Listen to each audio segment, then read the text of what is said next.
मोहतरम दोस्तों, मैं हूं आपका दोस्त आसिफ जमाल और आप देख रहे हैं हमारा YouTube channel Asif voice TV. Asif voice TV देखने और सुनने वालों को मोहब्बतों भरा सलाम। हमारी आज की वीडियो का मौजू मौलाना रूमी का सबक अमोज़ वाक़या। तो चलिए बढ़ते हैं आज के मौजू की जानिब। एक दफ़ा एक शख्स ने अल्लाह ताला की इबादत करना शुरू कर दी और परवरदिगार की इबादत में इतना मशगूल हुआ कि दुनिया में सब कुछ छाड़ छोड़ कर सब कुछ भूल दिया और सच्चे दिल से अल्लाह की रज़ा में राज़ी रहने के लिए इंसानियत के रास्ते पर चल पड़ा। मौलाना रूम कहते हैं कि एक वक्त वो आया कि उसके घर में कुछ खाने को भी ना बचा और होते होते वो वक्त भी आ गया कि घर बार सब ख़त्म हो गया और वो शख्स चलते हुए मौत के इंतज़ार में गलियां घूमता कि अब पले मौत तो बचा कुछ नहीं, तो इंतज़ार ही कर सकता हूँ, अल्लाह संभाल ले। एक दिन बैठा हुआ था कि देखा कि उसके करीब से एक लंबी कतार में घोड़े गुजरे। उन घोड़ों की सीट सोने और चांदी से बनी हुई थी और उनकी पीठों पर सोने के कपड़े पहने हुए थे। उन घोड़ों पर जो बैठे हुए थे वो किसी शाही घराने से कम न लगते थे। उनके सरों पर सोने की टोपियां थी और ऐसे मालूम हो रहा था कि कोई बादशाह जा रहे हैं। उस शख्स के दरियाफ्त करने पर उसे बताया गया कि ये 7 गांवों में एक बादशाह है, ये सब उसके गुलाम हैं और बादशाह के दरबार में जा रहे हैं। वो शख्स कुछ देर हैरान हुआ कि ये हालत गुलामों की है तो बादशाह की क्या हालत होगी।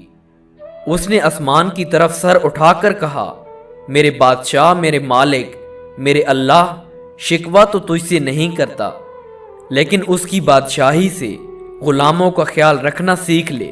इतनी बात कहकर वो शख्स चल दिया।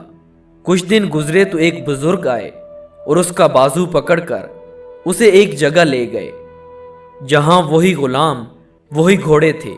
वो देखता क्या है कि किसी घोड़े की टांग कटी हुई है, किसी गुलाम का धड़ घोड़े की पुश्त पर पड़ा है, किसी गुलाम के हाथ कटे हुए हैं, किसी के सर से खून निकल रहा है, कोई घोड़े को जख्मी हालत में वापस ले जा रहा है। वो शख्स हैरान हुआ और बुजुर्ग से पूछा, जनाब आप कौन हैं और ये सब क्या माजरा है? उस वक्त उस बुजुर्ग ने कहा कि ये वही गुलाम हैं जो सोने में लिपटे हुए थे और आज ये एक जंग से वापस आ रहे हैं, इसलिए इनकी ये हालत है। मुझे ख्वाब में बस इतना बताया गया कि उसे कहना कि बादशाहों के लिए कुर्बानियां देना भी इन गुलामों से सीख ले। हकीकत में हमें कुर्बानी देना आया ही नहीं, चाहे दीन का मामला सीधा करना हो, रिश्तेदारों का या दुनिया का।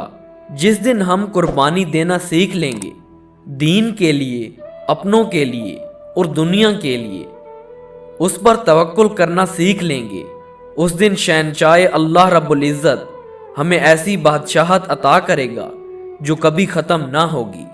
दोस्तों, अगर आप और भी इस्लामी वाक़यात, सबक अमोज़ वाक़यात, मोरल स्टोरीज़, बुज़ुर्गों की बातें, ये सब देखना और सुनना चाहते हैं तो हमारे इस आसिफ वॉइस टीवी चैनल पे जाके आप सब कुछ देख सकते हैं।